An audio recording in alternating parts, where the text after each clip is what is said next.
Hey, Sean, do you know what? I think that our listener want real protection against cyber risk, and I know that High Trust is the leader in cybersecurity assurance. But what makes them the go-to choice? Well, according to our friends at HITRUST, because their framework covers 100% of the known tactics, techniques, and procedures, in 2024, organizations with a HITRUST certification had just a 0.59% incident rate, meaning 99.41 stayed breach-free. That's solid, but what about staying sharp over time? HITRUST regular certification process isn't just a checkbox, it actually drives improvement. Repeat customers see up to 54% fewer corrective actions needed year over year. And now, with their new AI security assessment and certification, you can actually tackle AI risk with confidence as well. Then check out the iTrust framework. Go to hightrustalliance.net to learn more. All right, we're rolling. Steve, it seems like a few hours ago. I know, just how you just doing, like man? yesterday. I know. Well, anyway, always a pleasure. You know, Yes. we're all running around like crazy Yeah. in this event, and I hear again more than 40,000 people at RSA conference, RSAC conference now. Yep. They changed the They name. changed of the it. name, yeah. Yeah, 2025 Believe it or not. Yeah.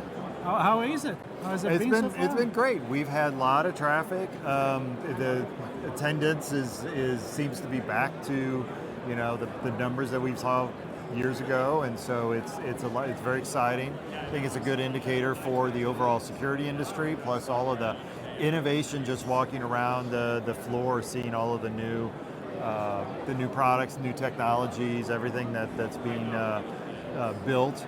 And we've had a great show. We've had a lot of existing clients coming by. Hey, what's new? Show us some new stuff. We've had obviously a lot of prospects coming by, asking what's new, because so many people know about Archer. But as we've talked about, we're a little bit different now. I mean, with Archer Evolve, we've really pushed the envelope on the technology side. So we've been able to showcase it well this show. So here's the thing, like we come here, we look at the future. It's kind of like you go to CES and you want to know what's going on. NAMM, want to know what's going on in music. Yeah. And what is really cool too is like that, like you said, sometimes you see the same company, but 1 year, if you saw it at RSA last year, RSA conference, 1 year is a long time. So what's the news that you're telling to your existing customer now, or the new one? Yeah. So with so last year, the acquisition of Compliance.ai was brand new.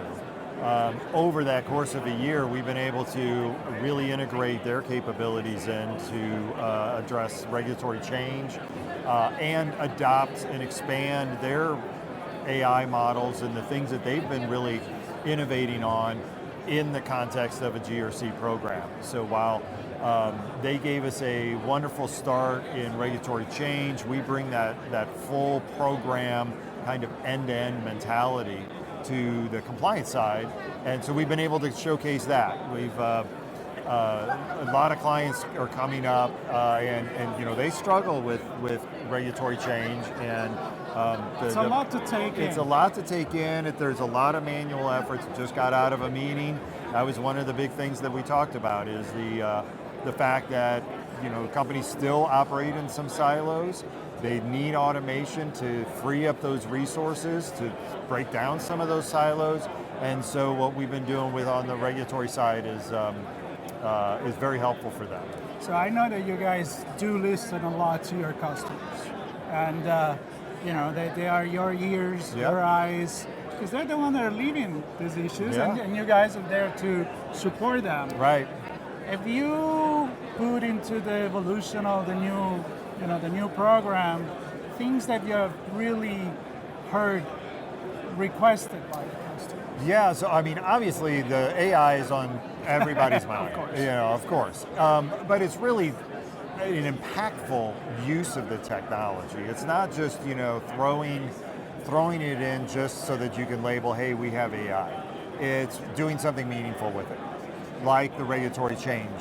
One of the things that we're looking at is using AI to generate control content, to generate risk content, to help customers write better risk statements, write better policies, write better standards, that communicate better. They have all of the right bits and pieces. And then on the flip side, on the risk side, really helping bridge the gap between the data that you've gathered from your risk program and what it means to the business. And so many times, it takes a risk analyst to sit there and help explain what the output is of the risk processes. We're now looking at AI of how it bridges that gap, how it builds narratives to help business people understand what the risks mean in terms of exposure, in terms of the impact to their operations. And I feel like when AI started to come mainstream, you say, every label, AI included, or something like that, people were thinking probably was going to take over, like a lot of people fear, and he's going to be very active. I mean, now we talk about agentic AI, but in your case, I mean, you have people that'll be like on the verge of, I don't know if I want AI even. Yeah, well, I think when it's delivered in the context and backed by experience, one of the things that we really pride ourselves on, you mentioned it, is talking with our customers, understanding their challenges, and then what can we do to help solve them. And we really think about the people side of a risk and compliance management program, because it's not just about technology, it's about building good processes, it's about ensuring that your resources have the tools they need. And so that's what's really driven our strategy around AI is let's look where we can apply it in a meaningful way in the context of what we do for our clients. Very cool. What's next? What's next? Risk? I don't know. Is risk going to go away? No. Risk is not going to go away. Anymore. I think what's really next is as, and we touched on it earlier when we talked, but as you get a better handle on quantifying your loss exposure, as you start understanding your costs associated with controls, you're changing the conversation with the business. It's not, no, we can't do that. It's, yes, we can do that. Here's the guardrails we need to put up. This is what we need to spend to protect against the potential exposures. And it's a much more meaningful conversation. And I think AI, whether it's looking at analytics, whether it's building narratives based upon data, or whether it's searching, all of the interfaces, the chat interfaces, can really cut through a lot of some of the ambiguities, some of the challenges that risk teams face. Very cool. Well, we love talking to you guys. Great. We're big fans. So glad that we're here at the booth. So here we are. A lot of action right there in the back. So I hope it's not too noisy, but hey, that's part of being at the conference, right? That's the joy of RSA conference. All right, Steve, thank you so much. Thank you. Thanks. Take care.